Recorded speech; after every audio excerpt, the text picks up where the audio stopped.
Welcome back, truth seekers, to the channel that is committed to uncovering the shocking truth about the Fab Four, Princes Harry and Meghan Markle.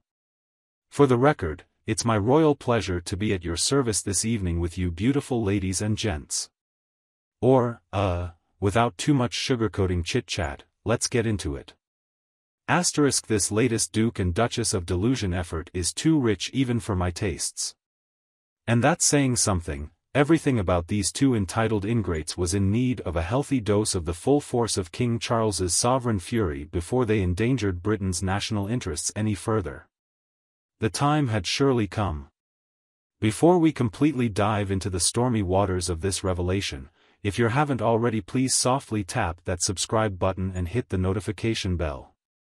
You don't want to even think about missing it. Well, in case you've been living under one of the discarded pot bunkers at Frogmore Cottage for the past year, Harry and Meghan recently swan-dove back into the despicable con artistry that is arranging their own private royal tours. This time the three-ring charade went on in Nigeria, with no official information or guidance issued by the palace offering diplomatic liaison between both countries, and no security advisory. Having just two fiscally prickly scam artists running loose in a strategically important Commonwealth nation unsupervised on their individual treks. Has it really gotten to the point that we have to explain what an insane and reckless level of arrogance and irresponsibility this involved? And now the duo would plunk themselves into positions of potential influence to cavort as freewheeling quasi-ambassadors with all the assumed immunities and niceties provided real crown emissaries, risking not only episodes that would undermine whatever credibility is left in the royal office but major risks to responsible foreign relations and national security? What is more alarming, however, is the audacity with which such personnel were willing to put established procedure on its head and the probable aftermath of their course of actions. It is a hell of a document, one that deserves to be studied closely and thrown in the face of all those who, like this newspaper, are determined to duck responsibility. Because as sure as eggs, these consequences are going to play out far beyond tabloid front pages. All of this is apparently happening without any oversight and risk mitigation protocols put in place to prevent the actual legit royal family from being compromised and wheeled out as geopolitical pawns by other hostile foreign entities. Oh, never mind, the Sussexes would never dream of exploiting such a loophole. After all, their intentions are only ever honorable and philanthropic. I'm sure I can hear the hollering of protest as Harry's sycophantic online cult rushed to his defense at this reckless decision. Wake up and smell the self-interest already, you gullible mark. But the entire trip to Nigeria was really just a kind of bait-ants with branding exercise designed to drum up interest in their forthcoming publication, generate some good PR for what is a very dead media empire. Every photo op, every choreographed energy-packed speech by Harry and Meghan was just more of the same old bullshit dripping with duplicity, open knavery replacing crookedness. But the self-serving gall of pretending to be royal in such a high-stakes region, one that is littered with security minefields for the British government, cannot be disguised by some wishful verging on grotesque, philanthropic niceties. Think I'm being hyperbolic? Do you feel I am exaggerating this point? Just consider the UK's own delicate relationship with Nigeria on its various major counter-terrorism and anti-corruption programs at the moment.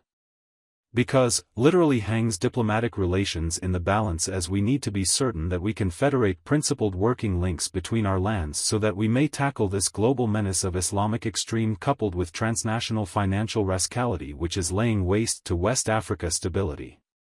And now add to this ruinous recipe one bad actor, Meghan Markle, a vacuous, malicious, B-list grasping chancer who has been falling out with friends and colleagues in her personal and professional life for years on end.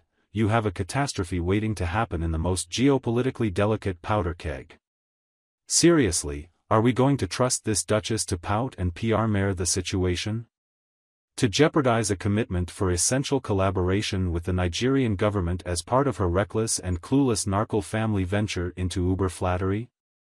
Are we going to be forced to watch the most extremist elements in that nation smack their lips at her propensity for queenly self-puffery and self-absorption, brass-bound by that sure knowledge of being able to leverage the heart-strain engendered by whatever routine political call-to-arms Elspeth Grabbars inspires? Altogether too much potential risk to be brushed off with a nonchalant wave of the hand. It is in these regions that the credibility of Great Britain and her ability to play the role of honest broker in regard to bilateral goodwill, must or ought to be above any form of reproach. This is essential, literally from being able to agree trade agreements with other countries through to our counter-terrorism efforts and the intelligence that we share, he said.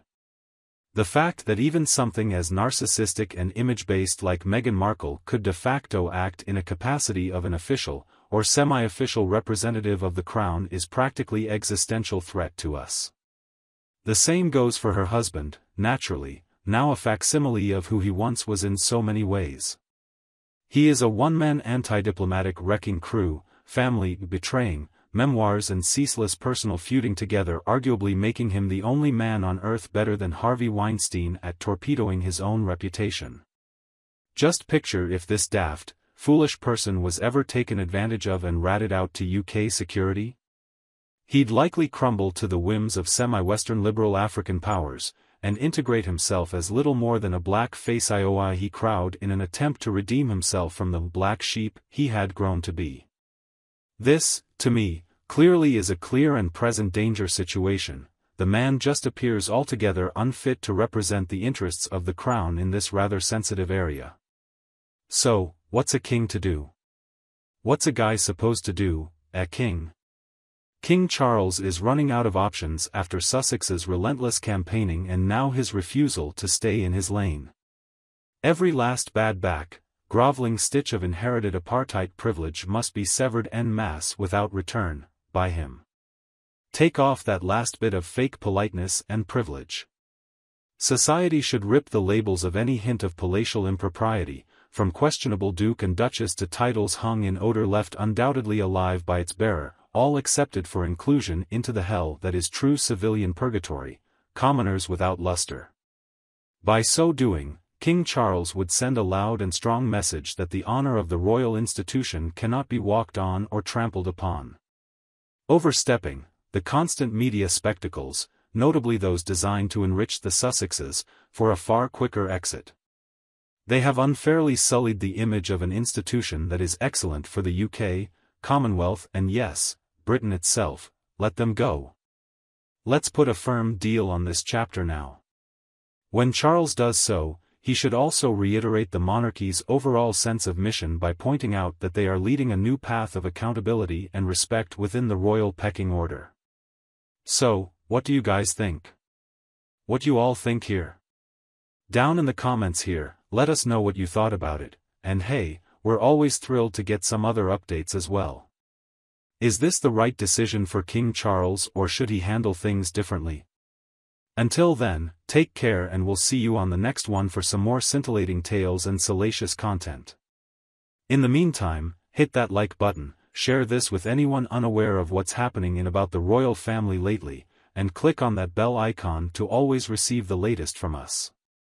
We're able to get you the good stuff more frequently because of your support. Thanks for watching. Thank you for watching. Well, we will be back with some more spicy news on the royal family. Bye for now. See you later.